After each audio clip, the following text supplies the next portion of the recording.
오늘 우리에게 주신 하나님의 말씀을 봉독하겠습니다.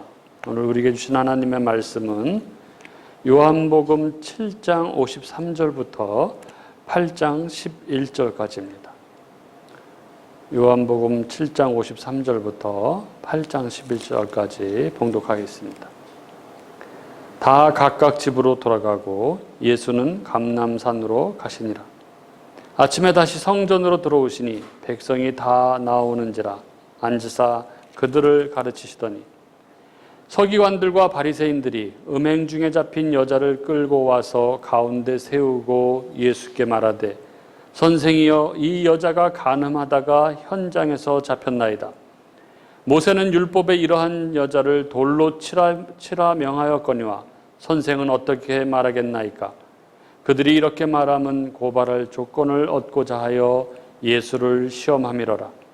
예수께서 몸을 굽히사 손가락으로 땅에 쓰시니 그들이 묻기를 맞이 아니하는지라. 이에 일어나 이르시되 너희 중에 죄 없는 자가 먼저 돌로 치라 하시고 다시 몸을 굽혀 손가락으로 땅에 쓰시니 그들이 이 말씀을 듣고 양심의 가책을 느껴 어른으로 시작하여 젊은이까지 하나씩 나가고 오직 예수와 그 가운데 섰는 여자만 남았더라. 예수께서 일어나사 여자 외에 아무도 없는 것을 보시고 이르시되 여자여, 너를 고발하던 그들이 어디 있느냐? 너를 정죄한 자가 없느냐? 대답하되 주여 없나이다. 예수께서 이르시되 나도 너를 정죄하지 아니하노니 가서 다시는 죄를 범하지 말라 하시니라. 아멘.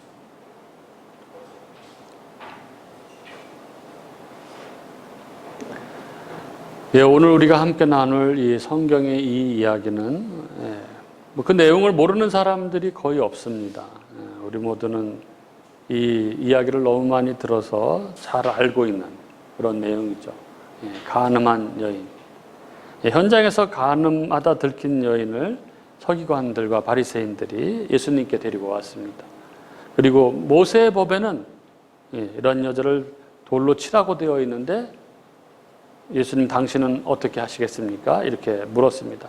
이때 예수님께서 너희 중에 죄 없는 자가 먼저 돌로 치라 이렇게 말씀하셨고 사람들은 양심의 가책을 받아서 하나 둘씩 떠나갔습니다. 그리고 그 여인과 단 둘이 남게 된 예수님께서는 그 여인을 향해서 나도 너를 정죄하지 아니하노니 가서 다시는 죄를 범하지 말라 이렇게 말씀하셨습니다. 우리가 너무나 잘 아는 이야기죠. 우리들 뿐만이 아니라 교회 다니지 않는 사람들도 거의 다 알 정도로 아주 유명한 에피소드입니다. 그래서 여기 이 말, 너희 중에 죄 없는 자가 먼저 돌로 치라 하는 이 말씀을 사람들이 많이 인용을 합니다. 특히 정치인들이 이 말을 많이 인용을 하죠. 근데 이 말을 인용하는 목적이 자신의 편을 보호하기 위한 수단인 경우가 대부분이죠. 누군가가 자신을 비판하고 욕할 때 너희 중에 죄 없는 자가 먼저 돌로 치라 이렇게 말함으로써 네가 나를 그렇게 욕할 자격이 있느냐? 너 역시 나하고 똑같은 그런 실수를 하는 사람 아니냐? 이렇게 이야기하는 것이죠. 그럼으로써 상대방의 비판으로부터 벗어나기 위한 무기로 이 말을 사용합니다. 그러나 너희 중에 죄 없는 자가 먼저 돌로 치라 하신 이 예수님의 이 말씀은 그런 의미가 전혀 아니죠. 이 본문의 내용에서 우리가 남을 비판할 자격이 없다. 그러니까 남을 비판하지 말자. 이런 윤리적인 교훈으로 생각한다면 이 본문의 의도를 우리가 전혀 이해하지 못하는 것입니다. 오늘 본문은 그런 윤리적인 교훈이 아니라 그것을 훨씬 뛰어넘어서 아주 깊은 복음의 세계를 보여주고 있는 그러한 이야기입니다. 오늘 이 간음한 여인의 이야기를 우리가 함께 나눌 때에 성령께서 우리에게 들려주시는 그 복음의 깊은 이야기를 들을 수 있는 그런 은혜의 시간이 될 수 있기를 간절히 바랍니다. 오늘 본문을 한 절씩 보도록 하겠습니다. 먼저 7장 53절과 8장 1절을 보시면 예수님께서 성전에서 말씀을 가르치시기를 마치신 후에 사람들과 예수님이 가는 곳에 대해서 기록하고 있죠. 7장 53절과 8장 1절 보면 이렇게 되어 있죠. 다 각각 집으로 돌아가고 예수는 감람산으로 가십니다. 성전에서 말씀을 듣던 사람들은 날이 저물자 다 각각 집으로 돌아갔습니다. 그런데 예수님께서는 종일 말씀을 전하시고 나서 집이 아니라 감람산으로 가셨습니다. 여우도 굴이 있고 공중에 새도 집이 있는데 우리 주님은 머리 둘 곳이 없으셨습니다. 예수님께서는 집이 아니라 감람산으로 가셨습니다.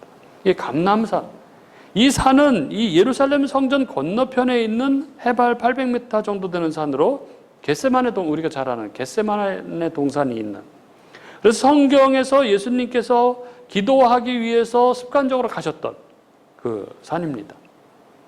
이 감람산에 왜 가셨을까요? 기도하러 가신 것이죠. 기도하러. 감람산은 예루살렘보다 한 100m 높은 곳에 위치해 있어서 감람산에서는 예루살렘 성전이 이렇게 훤히 보이는 것이죠. 이런 지리적인 정황으로 봐서 아마 예수님께서는 성전을 바라보시면서, 임박한 하나님의 심판이 임한 성전을 바라보시면서 아마도 간절히 기도하셨을 것입니다. 예수님은 늘 이렇게 기도하셨습니다.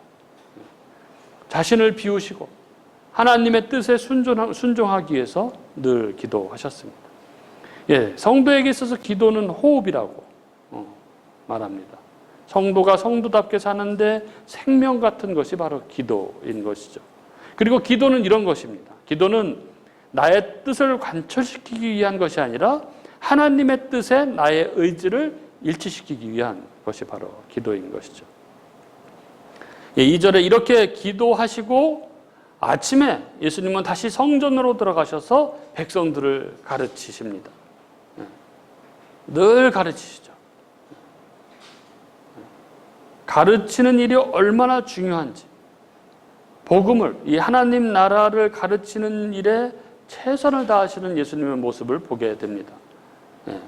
배우는 것이 너무 중요합니다. 기회가 되면, 시간이 되면 그 어떤 일보다 먼저 복음을 배우는 일에 힘써야 하는 것이죠. 그리고 3절, 4절 예수님께서 성전에서 사람들을 가르치고 계실 때에 이 바리새인들과 서기관들이 간음 중에 잡힌 여인을 데리고 왔습니다. 간음하다가 잡힌 여인. 여러분, 간음이 뭡니까? 간음이 배우자 이외의 부정한 성관계를 간음이라고 하는 거죠. 그러니까 한마디로 이 여자는 유부녀였던 거죠. 배우자가 있는 여자인데 그 배우자가 아닌 다른 사람과 성관계를 하다가 붙잡힌 것입니다. 또 대낮에. 제정신입니까 이게? 여러분, 이 여자. 그리고 현장에서 붙들렸습니다. 그리고 이 바리새인들과 서기관들이 이 여자를 데리고 온 것이죠. 그리고 예수님께 이렇게 물었습니다. 모세는 율법에 이러한 여자를 돌로 치라 명하였거니와 선생은 어떻게 말하겠나이까? 이렇게 물었습니다. 그 현장에서 간음하다 잡힌 여자는 현장에서 바로 돌로 쳐 죽여도 아무 문제가 없는데 이 여자를 데리고 와서 예수님께 물은 거죠. 모세는 율법에 이러한 여자를 돌로 쳐서 죽이라고 했는데 당신은 어떻게 하겠습니까? 이렇게 물었습니다. 그런데 6절에 보면은 성경은 이들이 이렇게 한 것이 고발할 조건을 얻고자 예수를 시험함이로라 이렇게 말하고 있습니다. 즉 이들은 사악한 계략으로 예수님을 함정에 빠뜨리기 위해서 이 여자를 현장에서 죽이지 않고 데리고 와서 예수님께 이런 질문을 한 것이죠. 그러니까 만약 예수님이 이 여인을 모세의 율법에 따라서 처벌해야 한다고 한다면은 그동안에 예수님이 보이셨던 모습, 이 죄인들을 긍휼히 여기고 그들과 함께 하셨던 이 예수님과는 전혀 다르게 이 여자를 돌로 쳐 죽이는 잔인한 선생이 될 것이고, 그러나 그렇게 하지 않을 것을 알았던 거죠. 그동안에 예수님의 이 모습으로 봐서. 그래서 분명히 이 여자를 살려주라고 말할 것인데 만약 그렇게 말한다면 분명 하나님이 세우신 율법을 폐지하고 무너뜨리는 율법을 어긴 그런 선생으로서 고발하려고 그렇게 했던 것이죠. 그런데 예수님은 이러한 상황, 그들의 이 사악한 질문을 받으시고는 몸을 굽히셔서 땅에 무언가를 쓰셨습니다. 6절 후반부에 이렇게 적고 있죠. 예수께서 몸을 굽히사 손가락으로 땅에 쓰십니다. 그러나 7절에 보면은 이 음행한 여인을 끌고 와서 예수님을 향해서 모세율법에 이러한 자를 돌로 치라고 하셨는데 선생님은 어떻게 하겠습니까? 라고 물었던 그들이 계속해서 예수님께 계속 물었다고 그렇게 기록하고 있습니다. 선생님 어떻게 하겠습니까? 예수님이 땅에 뭔가를 쓰고 계시는데 그런 예수님을 향해서 계속 다그친 거죠. 어떻게 하시겠습니까? 선생님 어떻게 하시겠습니까? 그러자 이에 무언가를 땅에 쓰고 계시던 예수님께서 일어나셔서 하신 말씀은 그들의 예상을 전혀 완전히 빗나가는 그러한 것이었습니다. 7절에 보면 예수님께서 이렇게 말씀하셨습니다. 이에 일어나 이르시되 너희 중에 죄 없는 자가 먼저 돌로 치라. 이렇게 말씀하셨습니다. 그리고 8절에 다시 몸을 굽혀 손가락으로 땅에 무언가를 쓰셨습니다. 그리고 9절에 보면 그러자 사람들이 양심의 가책을 받아서 하나 둘씩 거기에서 떠나갔습니다. 간음한 여인을 고소하던 사람들이 예수님의 말씀을 듣고 양심의 가책을 받아 떠나갔다는 것은 자신들 역시 죄 있는 자인데 생각하지 못하고 있다가 이 예수님의 이 말씀을 듣고 자기들 또한 이 죄인임을 깨닫게 되었다라는 것으로 이해할 수 있게 되는 거죠. 그런데 여러분 이 상황 이게 좀 납득이 됩니까? 과연 이 사람들이 그렇게 쉽게 자신의 죄를 인정할 수 있습니까? 더군다나 이 서기관들과 바리새인들이 누굽니까? 그들은 율법에 대해서 너무나 철저한 사람들이었고 그 율법을 지키는 것으로 자신들을 의인으로 여겼던 그러한 사람들입니다. 그런데 그런 그들이 그래서 간음한 여인을 현장에서 붙들고 왔던 그들이 예수님의 그 말씀 때문에 양심의 가책을 받아서 한 사람씩 그 자리를 떠났다는 게 여러분 이해가 되십니까? 그런데 그들은 한 사람씩 양심의 가책을 받아서 자리를 떠났다고 성경은 기록하고 있습니다. 무엇 때문이었을까요? 이들이 자신들이 죄인임을 바라보게 된 그 이유는 과연 무엇이었을까요? 우리는 이것을 이해하기 위해서 우리는 여기에서 벌어지고 있는 이 사건 속에서 몇 가지 특정한 요소들에 집중할 필요가 있습니다. 무슨 말이냐 하면 이 간음한 여인의 이야기는 단순히 보자면 복음서에 흔히 나오는 예수님과 바리새인들의 여러 논쟁 중에 하나로 보입니다. 그러나 본문의 정황들을 자세히 조합해 보면은 이 정황들은 아주 뚜렷하게 어떤 그림을 보여주고 있다는 것이죠. 그들이 이 간음한 여인을 데리고 왔던 바리새인들과 서기관들이 자신들이 죄인임을 보게 하는 어떤 뚜렷한 어떤 그림을 보여주고 있다는 것입니다. 한번 자세히 보도록 하겠습니다. 먼저 우리가 유의해서 보아야 할 점은 이 일이 지금 벌어지고 있는 현장이 어디냐 하는 것입니다. 지금 이 떠들썩한 사건은 성문에서가 아니라 성전에서 벌어지고 있음을 우리는 유의할 필요가 있습니다. 달리 말하자면 지금 이 문제는 사회적인 문제가 아니라 종교적인 문제였다는 것입니다. 이스라엘에서 한 성읍을 다스리는 모든 행정적, 정치적 절차들은 다 성문에서 이루어졌습니다. 그 지방을 관할하는 통치자나 장로가 성문 앞에 앉아서 재판을 맡았고 이 회중들 중에 사회적 문제가 생기면 사람들은 이 성문 앞에 나와서 그 죄의 가부를 가려달라고 했습니다. 그런 점에서 이 간음한 여인을 성문의 장로들이 아니라 성전에 있는 예수님께 데려온 것은 이 일이 사회적인 그런 문제가 아니라 종교적인 문제였다는 것을 우리는 보게 됩니다. 우리는 이 문제를 종교적 관점에서 바라보아야 합니다. 그리고 이와 관련해서 또 하나 중요한 점은 성전으로 간음한 여인을 데리고 온 이 바리새인들과 서기관들은 자기들도 모르는 사이에 예수님을 제사장, 그 종교적 문제를 판결하는 주체로서의 제사장으로 인정을 하고 있다는 것입니다.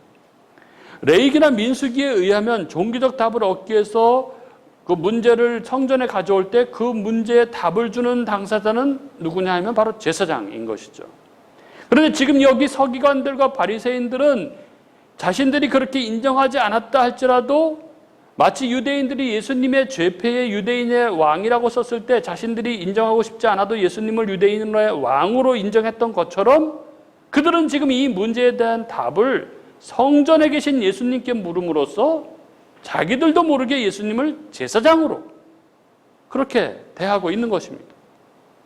그리고 또 하나 우리가 주목해야 할 점은 이렇게 성전에 있는 제사장에게 찾아와 그들이 물은 문제가 무엇에 관한 것이냐 하는 것입니다. 바로 간음한 문제였습니다. 이들이 갖고 온 문제는 간음한 여인을 어떻게 처리할까 하는 것이었습니다. 그래서 앞서 말씀드린 내용들을 종합해서 지금 예수님이 처하고 있는 상황을 정리해 보자면 뭐냐 하면은 성전에서 제사장이신 예수님께 그들이 몰려와서 간음의 문제를 묻고 있는 것입니다. 그러면 이에 대한 판결, 율법의 적용은 무엇일까요? 이것은 명확하게 민수기 5장의 율법을 적용해야 하는 상황입니다. 민수기 5장의 율법에 의하면 간음한 여인을 어떻게 판별하고 어떻게 처리할 것인지에 대해서 나와 있습니다. 민수기 5장에 보면 이렇게 나와 있죠. 토기에 거룩한 물을 담고 성막 바닥에 티끌을 취하여 물에 넣고 이 물을 여자에게 마시게 합니다. 그리고 이 물을 마시고 난 후에 증상에 따라서 그 여자의 정결과 부정의 여부를 가렸습니다.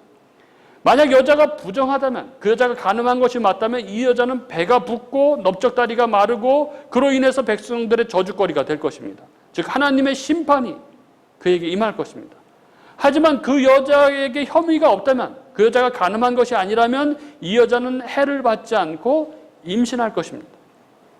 이렇게 지금 이 상황이 민수기 5장의 간음한 여인에 대한 판결에 대한 상황이라면, 그렇다면 앞서 말씀드린 예수님께서 성전 바닥에서 무언가를 하신 행동은, 글씨를 쓰신 행동은 민수기 5장의 성전 바닥에서 티끌을 취하는 행동과 비슷하다는 그런 인상을 우리는 받게 됩니다. 이렇게 성전에 계신 예수님께서 간음의 여부를 물어온, 예수님께 간음의 여부를 물어온 사건은 여기 민수기의 율법, 간음한 여자를 심판하는 율법을 연상시키고 있는 그러한 장면입니다. 그리고 이 똑같은 유형의 사건, 성전에서 벌어진 음행에 대한 심판이 이루어지는 이 똑같은 유형의 사건이 출애굽기 32장에도 나옵니다. 너무나 유명한 이야기죠. 출애굽기 32장에 보면은 모세가 율법을 받으러 시내 산에 올라간 후에 이스라엘이 무슨 짓을 했는지가 잘 나타나고 있죠. 이스라엘은 하나님을 버리고 금송아지를 만들어서 제사를 했습니다. 여러분, 이스라엘이 지금 금송아지를 만들고 있는 장소가 어디입니까? 모세가 하나님으로부터 율법을 받고 있는 지극히 거룩한 산 시내산이었습니다. 하나님이 계시고 율법이 반포되고 있었기 때문에 이 시내산은 바로 하나님의 성전이었습니다. 그리고 모세는 이 성전에서 하나님으로부터 친히 율법을 받는 제사장이었습니다. 이스라엘은 지금 성전에서 간음을 하고 있었던 것입니다. 영적 간음이죠. 남편이신 하나님을 버리고 금송아지 신과 음행을 벌이고 있는 것입니다. 그래서 이들에게 어떤 절차가 뒤따릅니까? 이들이 금송아지 신과 음행을 벌이고 있을 때에 제사장 모세가 그들에게 내려오죠. 그리고 모세는 분노해서 이 십계명 돌판을 깨트립니다. 그리고 이렇게 명령합니다. 20절에 보면 모세가 그들의 만든 송아지를 가져 불살라 부숴 가루를 만들어 물에 뿌려 이스라엘 자손에게 마시우니라.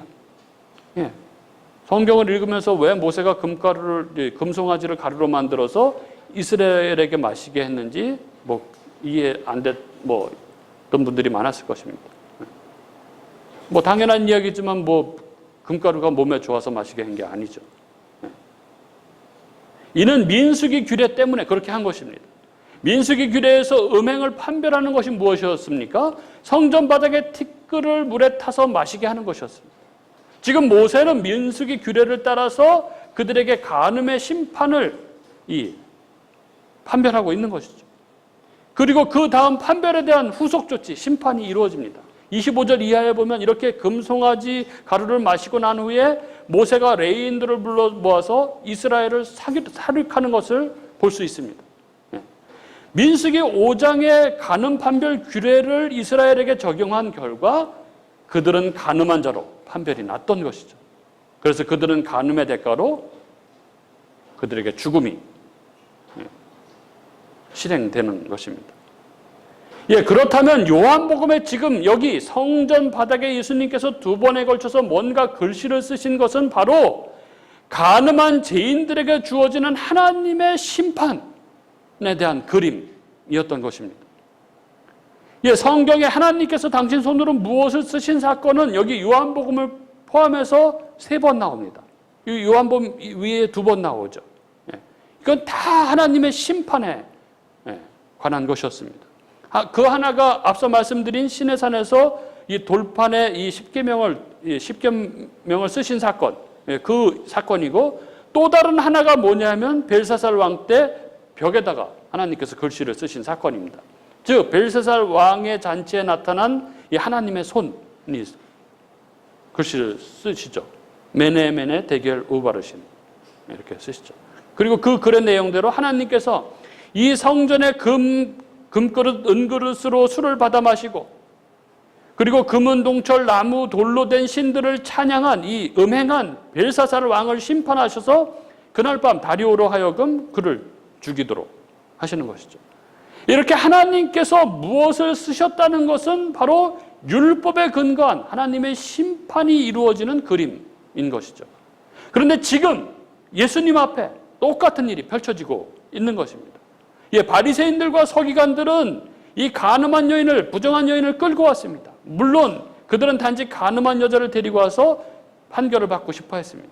그러나 여러분, 그들은 어리석게도 지금 자신들이 하는 행동이 성전의 재판관, 이 성전의 제사장으로 계시는 두 번째 모세이신 하나님의 아들 예수님께 자신들의 간음 여부를 묻고 있다는 것을 그들은 깨닫지 못했습니다.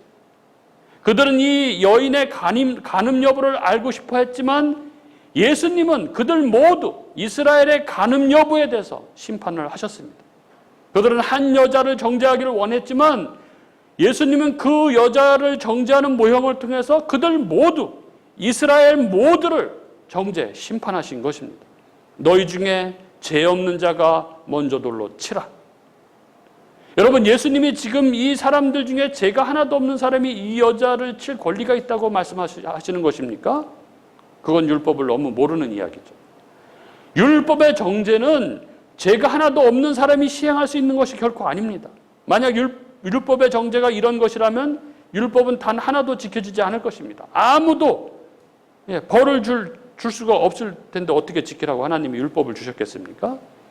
그래서 예수님이든 거기 있는 다른 유대인이든 아무도 율법을 적용할 때 자기들 중 죄가 하나도 없는 사람만이 율법을 시행할 수 있다고 그렇게 생각하지 않았습니다. 따라서 예수님의 이 말씀은 너희 중에 죄가 하나도 없는 사람이 쳐봐라, 털어서 먼지 안 나는 사람이 어디 있느냐, 이런 이야기가 결코 아닌 것이죠. 예수님은 지금 너희들은 모두 심판을 받아야 마땅한 죄인들이다, 너희들이 바로 간음한 자들이다, 이렇게 준엄하게 선언하고 계신 것입니다. 그리고 예수님의 이 말씀이 그들의 폐부를 파고들었고 그들은 양심의 가책을 느껴서 하나 둘씩 그곳을 떠나갔던 것입니다. 여기 이 간음한 여자를 사용하셔서 이스라엘 전체의 간음을 정죄하시는 하나님이, 예수님이 계십니다. 예수님께서는 이 간음한 한 여자를 통해서 이스라엘 전체가 간음을 행하고 있음을, 이스라엘 모두가 우상 숭배에 빠져 있음을 지적하고 계신 것이죠.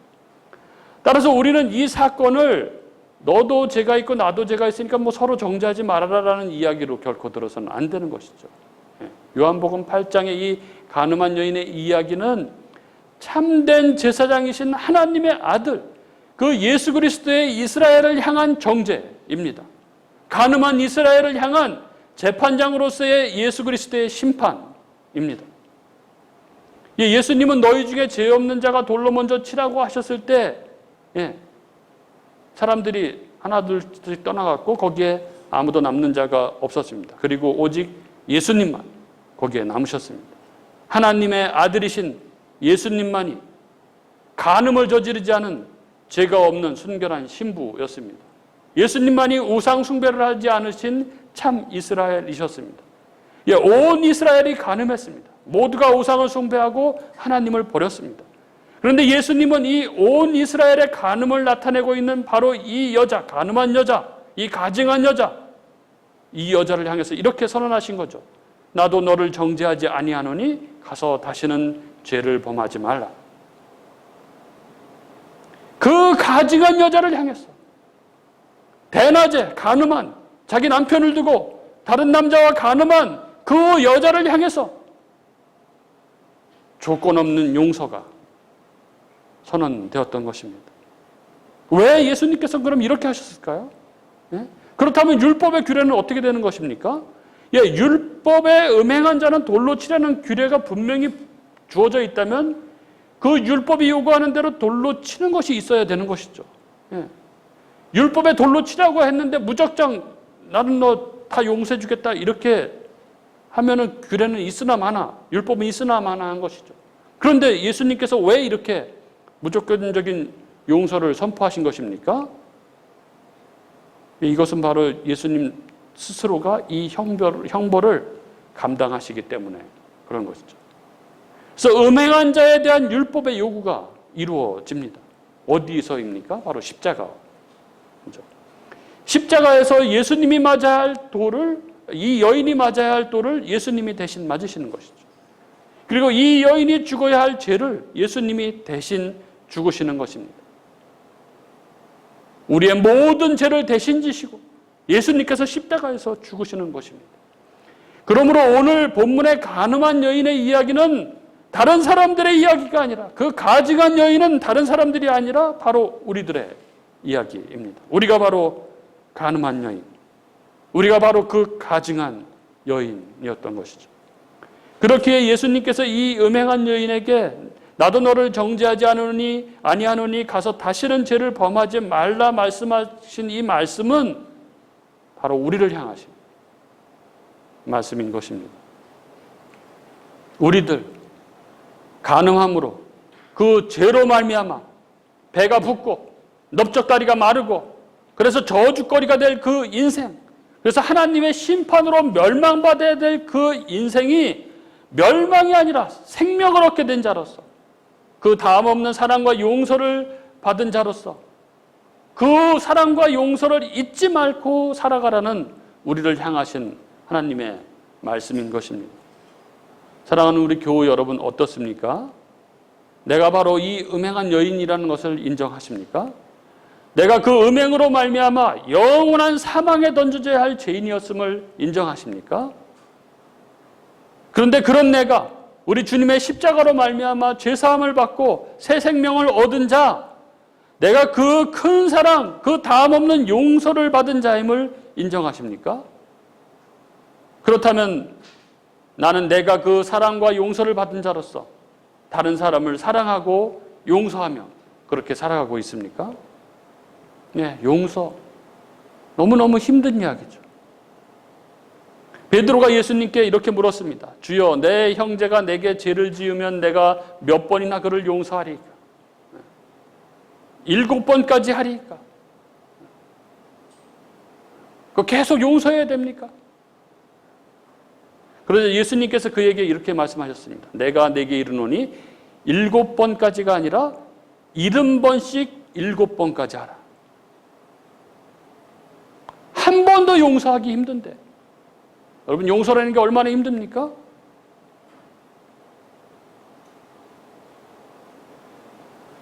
정말 성숙한 사람은 2-3번까지 용서도 합니다. 그리고 말하죠. 내가 2-3번까지 용서했는데 이제 더 이상은 용서할 수 없다. 이렇게 말하죠. 그런데 예수님께서 뭐라고 하십니까? 7번씩 70번이라도 용서를 하라는 거예요. 예. 어떻게 그게 가능합니까, 여러분? 그게 어떻게 가능합니까?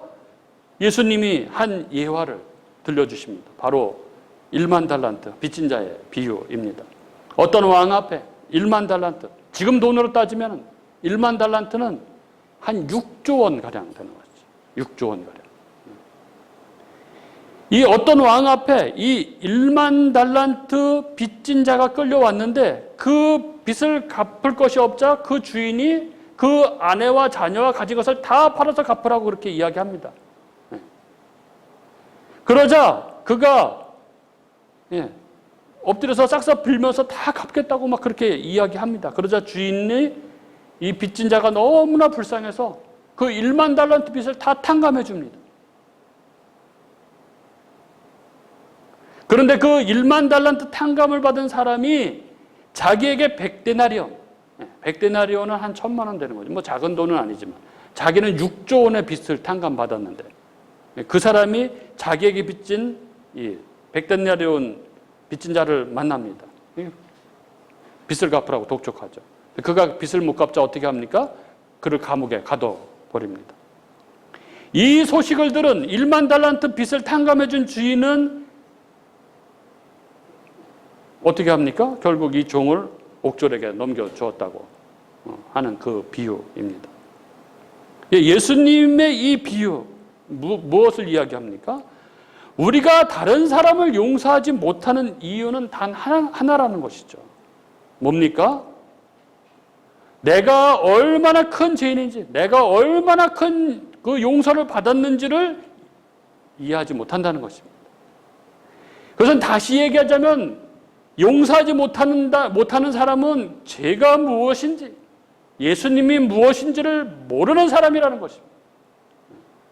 내가 예수님으로 인해서 어떤 은혜와 용서를 받았는지, 내가 어떤 죄인인데 어떤 용서를 받았는지 모른다는 것입니다. 몰라서 용서를 못한다는 것입니다. 그러면서 그의 관심은 오직 자기밖에 없는 거죠. 내 재산, 내 행복, 내 명예, 내 소원. 그렇게 다 자기만을 챙기면서 의인인 척 그렇게 살아가고 있는 것입니다. 오늘 우리 주님은 음행한 여인의 이야기를 통해서 이런 우리를 향해서 말씀하십니다. 나도 너를 정죄하지 아니하노니 가서 다시는 죄를 범하지 말라. 우리가 그 다함없는 사랑, 다함없는 은혜를 받은 자로서 그 받은 사랑과 은혜를 늘 기억하며 살아가는 저와 여러분이 될 수 있기를 바랍니다. 그래서 용서하지 못할 자를 용서하고 도저히 사랑할 수 없는 자를 사랑하며 살아가는 그 새 생명을 가진 자로 살아가는 저와 여러분이 될 수 있기를 주님의 이름으로 축복합니다.